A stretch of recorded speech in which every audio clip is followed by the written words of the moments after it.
Alright, ito na naman, dito tayo sa viral. About dito sa balitang kulto daw sa Socorro, Surigao del Norte. Sinisimulan na ni Hontiveros at ni Bato ang pag-iimbestiga kay Aguila na yung head ng di umano'y tinatawag nilang kulto sa Socorro. At dito ay nagwi-witness yung mga minor de edad na 12 years old kasi pinipilit daw silang pinapaasawa. From 12 years old pataas, pinipilit na nilang mag-asawa. Pag ayaw daw ng mga batang babae makipag-asawa, talagang pilitin. Hindi daw makalabas dyan sa organisasyon na yan. At kahit 12 years old na daw sila, according dyan sa isang nag-witness, hindi pa daw siya marunong magsulat dahil hindi daw sila pinapaaral. Naku, ano ba to? Sana pinapaaral yung mga bata, kawawa naman. Titingnan lang natin ang resulta sa mga investigasyon na to. Hindi muna tayo maghusga kung talagang sino ang tama dito. Dahil mahirap eh. Kasi pag sa probinsya talagang mayroong mga ganito. Hindi lang naman ito lang sa Socorro eh. Marami namang area na mayroong pang mga ganito eh. Yung mayroon bang mga leader, mga papa nila. Tapos of course, lalo na pag nandoon sa bundok, hindi, yung mga babaeng umaabot na mini-menstruation, may regla na, pinapaasawa na. Yun kasi yun eh, karamihan marami talagang mayroon basta sa mga bundok-bundok. Hindi naman ako nagtataka sa mga ganitong organisasyon. Matagal ko nang alam ang mga ganitong organisasyon talaga kasi dahil kahit doon sa Surigao Sur, sa bundok doon noon pa yun, elementary pa ako noon. Mayroon din akong narinig na ganun. Anyway, pakinggan nyo itong mga investigasyon ni Bato at ni Hontiveros kay Aguila. Mark, kinukumpirma mo ba na ikaw ay miyembro ng Aguila? Yung elite army ni Senyor Aguila? Yes, ma'am. Elite army. At kailan ka po umalis sa kapihan? Last year, August 2022. Yung kapatid mo rin, ay ipinakasal ni Senyor Aguila? Yes, ma'am. At ilang taon po yung kapatid nyo nung ipinakasal siya? 12 years old. Grabe. So, 12 years old. Kumbaga, dumaan din siya sa prosesong sinabi ni Elias Jane. Yes, ma'am. Mark, excuse me. Yes, Mr. Chair. Pwede mo tanggalin muna para klaro sa amin. Yan, si Senyor Aguila. Okay, sir. Salamat. Salamat kaayo, Mr. Chair. Ay, biglang nabisaya si Hontiveros. Kinukumpirma mo ba yung kwento ni Elias Jane tungkol sa paano ginaganap yung kasalan dyan sa kapihan? Opo, ma'am. Kasi kami yung seguridad noon. Kaya saksi ako. At ilang taon Security po daw yung siya mga noon. babaeng ipinapakasal? 12 pataas, ma'am. Yung mga lalaki naman pong ipinakakasal? May 18 pataas, ma'am. Mark, ano naman po yung konseptong sinabi ni Elias Jane na adyos? Kanang, ang ipainted. Okay lang po Di marunong magsariling magtagalog. lengguwahe, then papatulong po kami kay Attorney Ruth mag-translate. Kanang unsa man. Diyos, ma'am. Kanang, dili sila magkasinabot sa isang asawa o bana. Kanang, waya mo musugot na kamo mag-sex nga na. Waya. Adyos na sila, ma'am. Yung Yun daw ang adyos ay adyos. yung hindi magkakaintindihan yung Hindi. husband at wife. At Hindi pumayag. Sex, ma'am. hindi Makipag-sex. nagsisex, Your Honor. Oh. Adyos. At anong ginagawa dun sa mga batang ayaw makipagtalik, ayaw makipag-sex, o ayaw magpakasal? Pinipilit po talaga, ma'am, na sila ay ikasal. Oh. Ganun, ma'am. Tapos, Ganun. kanang, May interpreter si Kuya. Interpret sa Tagalog. Relax ka lang, relax lang. Okay lang. Relax lang, relax. Ang bisag dili mo sugot ang minor de edad, ma'am. Piliton ko dito sila na minjoon kay Minjoon. suko naman lagi na sa Dios. So, kahit na hindi mo pumapayag yung minor, pilit na Yan. kinakasal kasi Interpreter. sugo ng Diyos. Ganun, sugo ng So Diyos kahit daw. maayaw yung bata magpakasal, pinipilit siyang magpakasal. Yes, ma'am. Kasi may namang gani ko yung nasaksiyan, ma'am, na ang usa ka babae midagan. Meron akong nasaksihan na yung isang babae ay Tumakbo. tumakbo. Tapos, gigukod na mo sa kakauban na Agila Squad. Gigudod siya, ma'am. Gigujud. So we ran after her and we dragged her. Your Honor. Yes. Yes, Mr. Chair. Pagkatapos, dinarag, anong nangyari? Kinasal talaga siya. Ikasal siya, ikasal. So kinasal talaga siya. Oh my God. Tapos, pagka magkasal, sir, sa tanan na pares ni Ja, pero kay line by line mo na si Ja, magunad sa ang babae magunad sa 12 up to 12 pataas, ang lalaki po 18 to pataas. Tapos magsisilik yan si Senior, Your Honor, si uban niya, si kasama niya si Janet Ahok, Roselia Sanico at saka si Karen Sanico. Andyan yan, sir. Sila yung dalawang babae, sir. Yan si Janet Ahok at si Roselia Ahok. Magsisilik sila ng babae at lalaki at tapos sasabihin nila ng senyor na yan sila, senyor, ipalis mo, ganun. Magrekomenda lugar. Agree din si senyor, sir. So, una is line by line yung babae na from 12 up ang ages, yung mga lalaki 18 up. Tapos, through the assistance of Janet Ahok, Rosalie Sanico, and Karen Sanico, ang senior ay magsiselect. Sila yung tatlong, yung si Janet, si Rosalie at si Karen ang magre-recommend kay senior at usually mag-agree naman si senior. Matchmaker. Yes, Mr. Chair. Janet Ahok, Naong ni ano? may pamilya ka ba? May anak ka? Ilan ang anak mo? Para ma-record. Hello. Napayag ka ba yung anak mo na 14 years old? Ikasal? Yan pala si Janet Aho. Ha? Dili, sir. Dili. Sa unsa man nga rason nga naing anak mo na nga kahimtang, sir. Ako, usa ka ginikanan. Sandali, paminawa, just listen to my question. Magbalak pa Answer my sana si question, ha? nanay.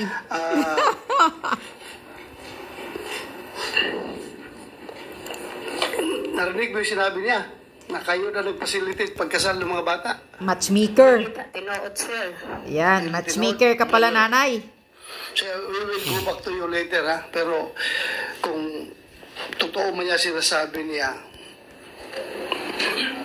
kung gagawin yan sa anak mo, I don't know kung papayag ka. Sigurado kung hindi ka papayag. So, we will go back to you. Please continue, Senator Risa. Salamat kayo, Mr. Chair. So, klaro yung sinabi mo, Mark, na sina Miss Janet, Miss Rosalie, Miss Karen ay nagre-rekomenda kay Senyor Aguila. Opo, ma'am. Doon sa pagpapares-pares, pagpili, pagpapares-pares. At usually, nag-a-agree si Senyor Aguila. Opo, ma'am. Salamat, Mark. Baka may mga tanong pa kami sa iyo mamaya, pero ngayon pa lang salamat po sa inyong pagsagot. Mr. Chair, gusto ko naman pong tanungin si Elias Renz. With your indulgence, Mr. Yes, Chair. right. Salamat kaayo. May I be allowed to play the 2-minute video I presented ni Elias Renz during my privilege speech? Renz, ipapalabas ko lang ulit yung video mo, ha? Bago tayo mag-usap. Ako si Renz, 12 anos ang pangkaroon ng takas ko sa kapihan sa nakos-tungas paksal inagi niya. Nakakita ko dito sundang mga armas dito ko bahay mo nakakita ko dito sa katipong eleksyon. So, nagmasa ko ang armas. Namindag ang tatay. Ayan si Rin. Galit ang mukha ni Aguila. Nandiyan ang tatay kay mabungkag mo ang pamilya. Hingga manadong ipatulpo-to ngayon. Di man sila masugot pag nandiyan Diyos tatay. Hingga yung kuhan mo sila si Jared Minakuan. Nindok na daw. So mga amigo na kaya nila makalayos dito sa among giagihan sa una na alisin dito.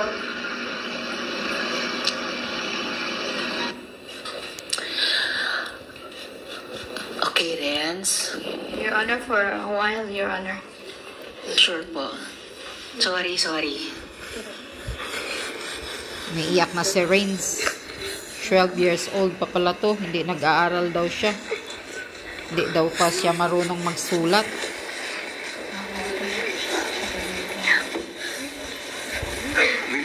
Senator Risa, habang hindi pa Yes, Mr. magsalita Chair. si Renz, ibalik ko lang muna si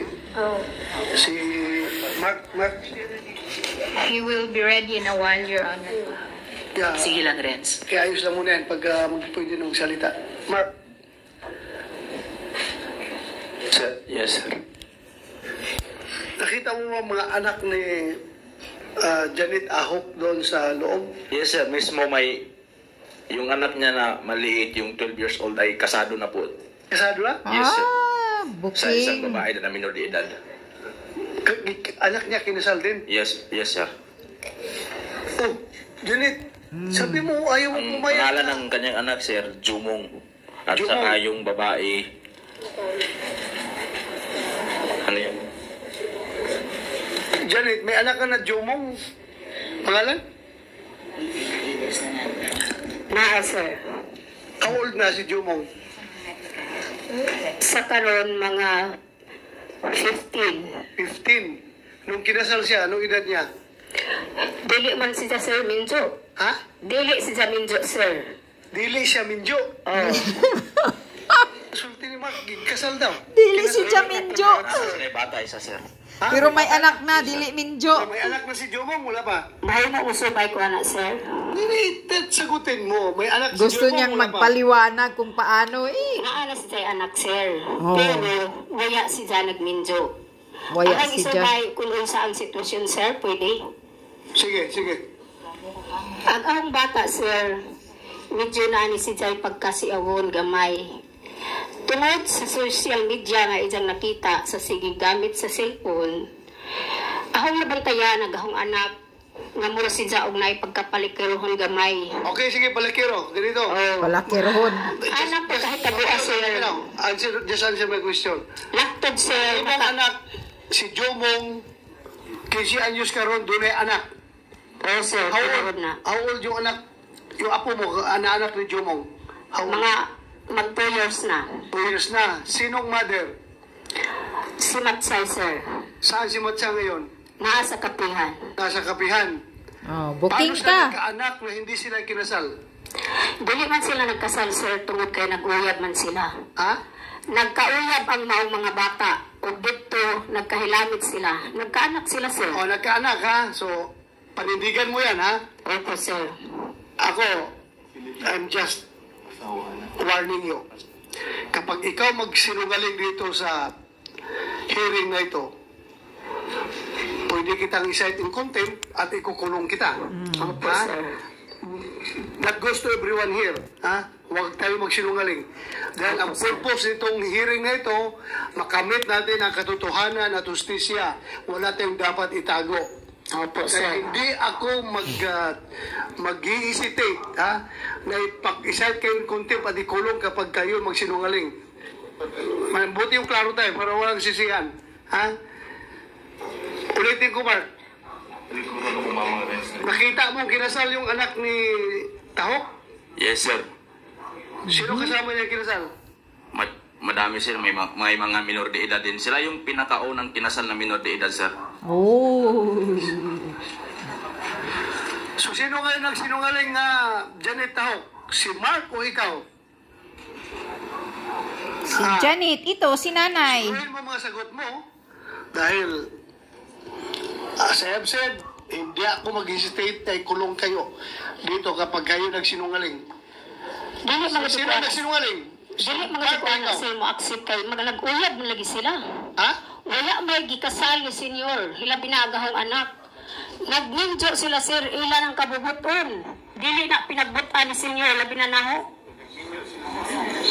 Sino nagkasal, Mark, sa kanila? Si Senyor, sir.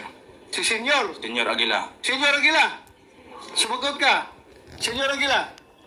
Senyor Aguila. Kinasal mo yung anak ni Janet Ahok? Taba mo doon. Waya, sir. Waya. Di na tinuod. Waya. Kanang mga bata, naghambog na, sir. Hamblo pa. Turo-turo. witness nga, Ayaw, tudlo-tudlo ay. Inaog imong kamot, inaog kamot.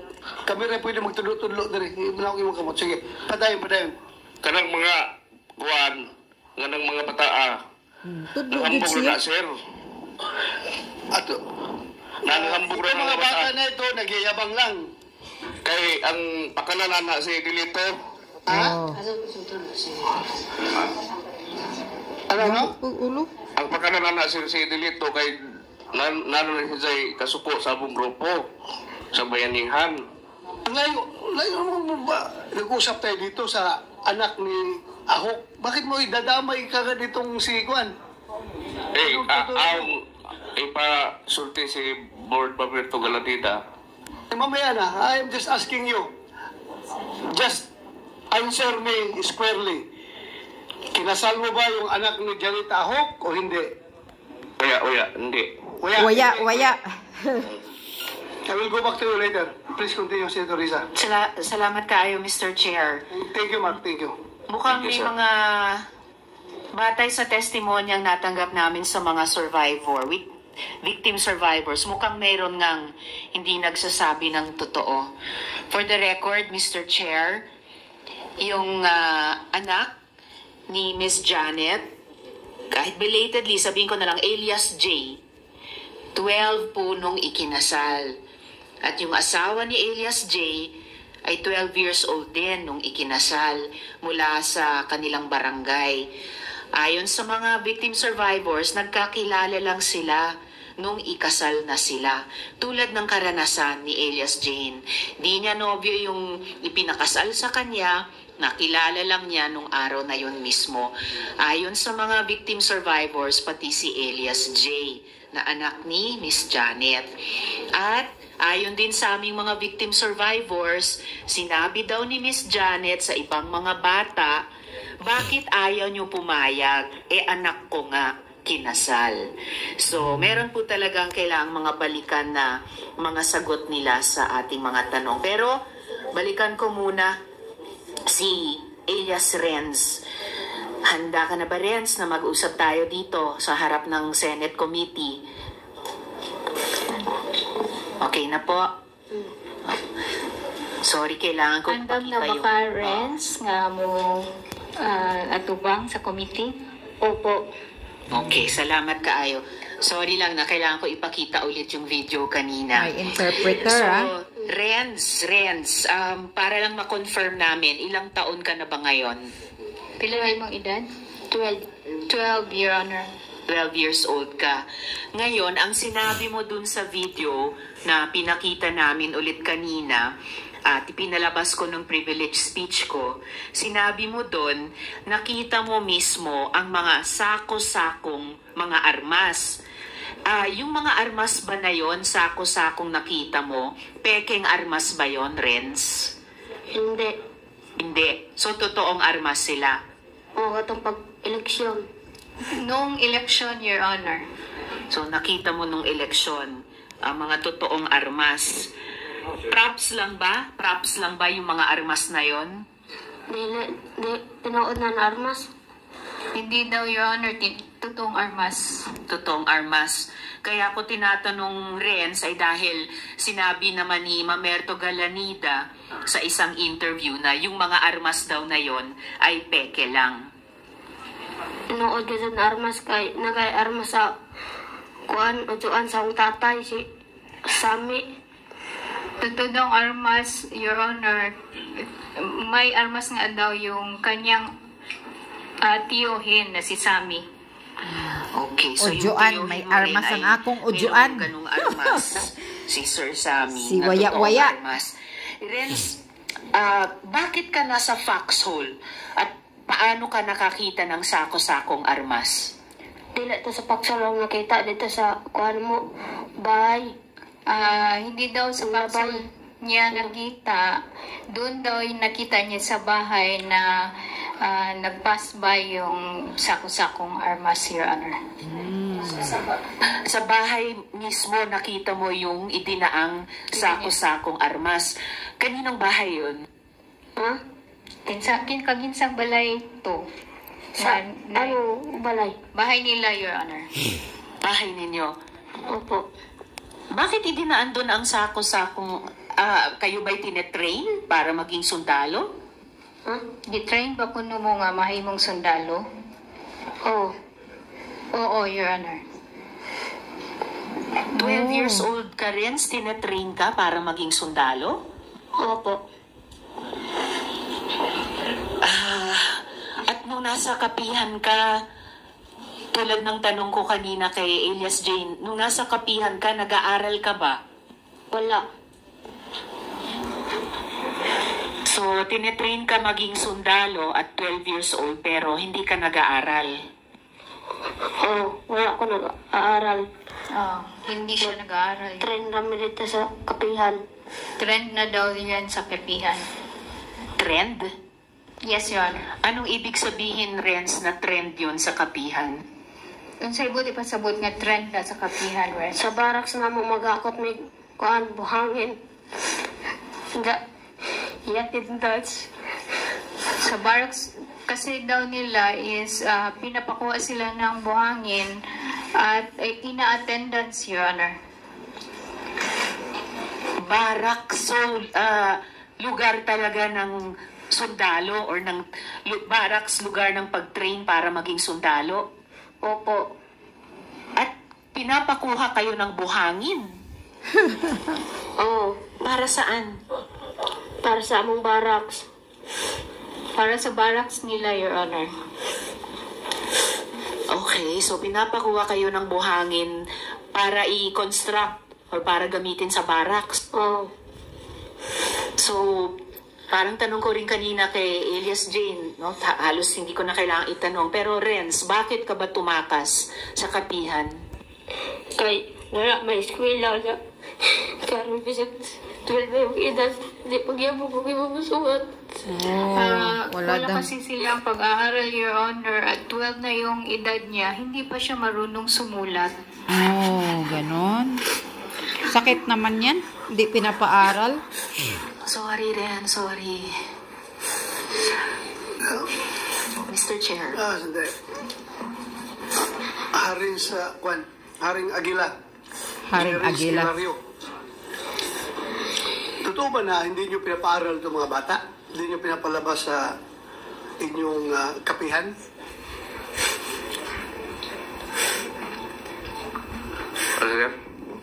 Totoo ba na itong mga bata, ito 12 years old na, hindi pa marunong sumulat dahil walang pinag-aralan, hindi nyo pinapalabas yung mga bata para mag-aral doon sa baba? Hindi yan totoo, sir. Yung kanang pinakumbisya. Ha? Pwede na kumbisya, sir. Mag-Tagalog ka kay hindi lahat nakakaintindi ng Bisaya. Alam ko marunong ka mag-Tagalog eh. Nakita ko yung mga interview mo. Ang galing mo mag-Tagalog. Mag-Tagalog ka. Gamay na, sir. Gamay na ako. Bawang Tagalog. O sige, kahit gamay lang. Pilitin mo mag-Tagalog. Paano? Sige nga. Yung mga bata, pinapayagan naman yan na lumabas. hindi naman yan ano, kinukulong niya, tanaw na to ang kwan, sir. Mr. Chair, Point na ano naman. bang hindi magturo ng Ang hilig mo Mr. mag-point. Kilario, si Haring, Daliri. Senyor Aguila sa mga bata? Sige, huwag ka Salamat na kayo, Mr. maggamit Chair. magturo, ha? Sige, please continue. Kanang among kwan, sir, kanang among sa kapihan, wa man suot kawas man ng mga bata, sir. Suot kawas ng mga bata dito. Suot gawas. Ibig Oo. sabihin, labas-pasok. Oh, So, Renz, labas-pasok lang kayo doon. Pwede kayo makalabas anytime. Pwede kayo bumalik anytime. Hindi. Ha? Hindi. Oh, hindi daw. pwede mo na, sir, kay kanang amo sa kapihan, o pwede na sila mo gawas, bisag asa na sila pwede mo gawas. Di na tinuod, di lang isulti, sir. Okay, again, I am reminding you. Kay kanang amo... Makinig ka muna. Opo, sir. Makinig ka. Opo. Kahit na ikaw ay Haring Agila, pwede ka pa rin ipakukulong ng bato. Haring Kapag ikaw Agila. ay sinungaling dito sa Senado. Ha? Bibigyan kita ng fair warning. Haring Agila. Ha? Huwag ka magsinungaling dito. Magsabi ka ng totoo. Kung ikaw ay talagang reincarnation ng Diyos, ay dapat lahat ng virtues ng isang Galit Diyos ang ay mukha nasa ni iyo. Hontiveros So, sana nakatingin, huwag oh. kang magsinungaling. Gusto kong magsalita. Nakasimangot si Hontiveros. So, ulitin ko.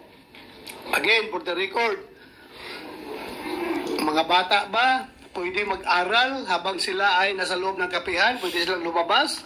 Mag-aral sa baba? Pwede, sir. Pwede. Walang pumipigil sa kanila. Walang pumipigil. Opo. Paano mo ngayon, paano itong sinasabi nila na hindi sila magkalabas? Hindi po yan totoo, sir. Hindi totoo. Opo. Ha? Opo. Sigurado ka? Opo. Sige lang. We will go back to you again later. Please continue, Senator Riza. Salamat kayo, Mr. Chair. Siguro, pa-check po natin sa DepEd yung enrollment. Yes. At pwede talagang i-cite in contempt ng chair kapag hindi po nagsasabi ng totoo si Senyor Aguila. Yes, Senator Riza. Nandito man yung local chief executive, yung mayor. Mayor, anong sitwasyon doon, mga bata? Mga pag-aaral ng bata? Yung mga taga-kapihan ba, pwedeng bumaba doon sa mga eskwelahan sa baba? Pwede sila mag-aral? Sa good morning Siya po, pala yung Senator. mayor. Sa Socorro, talagang binawala nilang bumaba ang mga bata. Booking na naman si Yung Senyor sa pag-aaral, Aguila. massive during 2019, massive dropout of learners. Oh Massive my gosh. dropout of learners from elementary high school. According to report to the DepEd, 800 plus yung learners na nag-drop out. So, Haring Agila, Ayan na naman, sinungaling na naman si Senyor Aguila. sabi mga bata na hindi sila nakakalabas sa kapag-aral, sabi ng mayor, regardless wala akong pakialam sa local politics yun doon. Sinungaling na naman si Haring Agila, Aguila. makinig ka muna. Wala akong pakialam sa local politics yun doon. Kung meron kayong hindi pa kaintindihan sa politika, ang akin dito yung kapakanan ng kabataan. Ha? Sinabi ni mayor, wala daw pag-aaral sa mga bata doon, hindi makakalabas. Anong sagot mo ito ngayon? Waya-waya. Nasa among counter affidavit, sir, nga na ilang record sa... Hindi ko wala kung sa counter affidavit mo. Si Senyor Anong Aguila. kita dito? Opo. Open na hearing. Opo. Anong sagot mo? Saan, sir? Ha? Saan sa, sir? Sa unsa sir na naglilip Kasi sabi ata ni ito, Mayor, hindi nakikinig. Na mga bata hindi nakapag-aral at masyadong bumaba yung enrollment doon dahil nga nandoon na sa kapihan ang mga bata. Yung totoo kasi, sir, yung sa 2019, nag-request me o nagkuhan me o gusto mi nga makatukod og eskwelahan, gumikan kay ang kaladyo ang eskwelahan sa kuan sa Lanitag Wala akong problema dyan, wala akong problema. Ang tanong ko lang, kung nakakalabas nila sa kapihan para pumunta sa eskwelahan doon sa baba. Yes, ganoon. Yes? Gagawa sila. So, strike 2 ka na, ha? Oo. Kanina, Strike 2 1 ka na, dito. ha? Dito ngayon, strike 2 ka. Isa pang strike 3 ka. Sigurin natin, ha? Tama yung sasabi natin. Ha? Haring Aguila. Ayaw kong puno na yung kulungan namin sa baba. Ayan. Medyo talagang nagsisinungaling dito si Senior Aguila, oh, kasi sinasabi ng bata at si Rains at saka yung mayor magkaparihas. Si Senior Aguila, waya-waya gajud. Dinay-dinay mang gajud si Senior Aguila. Titingnan lang natin kung kanus agajud ang kinsa gajud ang nagsulti sa tinuod gajud nito, ha. Jaon mang gajud inin mga Surigao nun sa Sukuro. Alam ko yung lugar na yan kasi nakapunta ako noon before sa Socorro, Surigao del Norte. Mga jaon-jaon, ang lalim talaga ng mga jaon-jaon, waja-waja.